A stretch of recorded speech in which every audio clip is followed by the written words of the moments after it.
হে আমার রব, আজ আমি কোনো অভিযোগ নিয়ে আসিনি।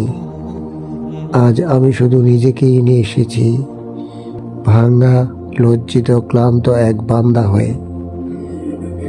আমি জানি আমি অনেকবার ভুল করেছি, জেনেও করেছি, বুঝিয়েও করেছি। তোমার নিষেধ অমান্য করে আমি আবারও তোমার দিকেই তাকিয়েছি, কারণ তুমি ছাড়া আমার আর যাওয়ার কোনো দরজা নেই। হে আল্লাহ, মানুষের সামনে আমি হাসতে পারি, কিন্তু তোমার সামনে এসে আমার ভিতরের কান্না আর লুকাতে পারি না। আমার চোখের এই নীরব পানি এর সাক্ষী তুমি। এই বুকের ভিতরের ভার এর বোঝা তুমি জানো।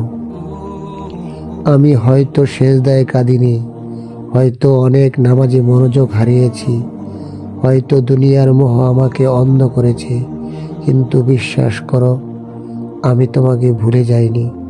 রব, আমার পাপগুলো অনেক বড়, কিন্তু তোমার রহমত তার চেয়েও বড়। এই আশাটুকু নিয়ে আমি আবার তোমার দরজায় দাঁড়িয়েছি।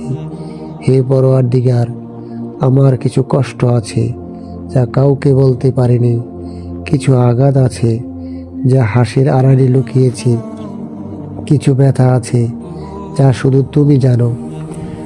আমি শক্ত না আল্লাহ, আমি বারবার ভেঙে পড়ি, কিন্তু ভেঙে পড়ার পর যে নামটা প্রথম মনে আসে সে নামটা শুধু তোমার।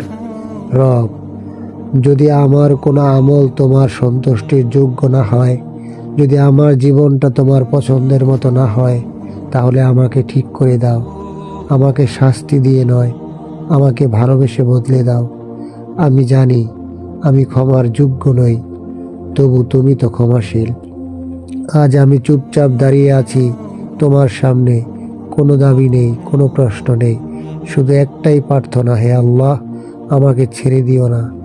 আমার পাপ ঢেকে দাও, আমার কষ্ট হালকা করে দাও, আমার ভাঙা মনটা তোমার নূরে ভরে দাও। আমি হারিয়ে গেলে আমাকে আবার তোমার দিকে ফিরিয়ে নাও, কারণ হে রব, তুমি ছাড়া আমার আর কোনো আশ্রয় নেই।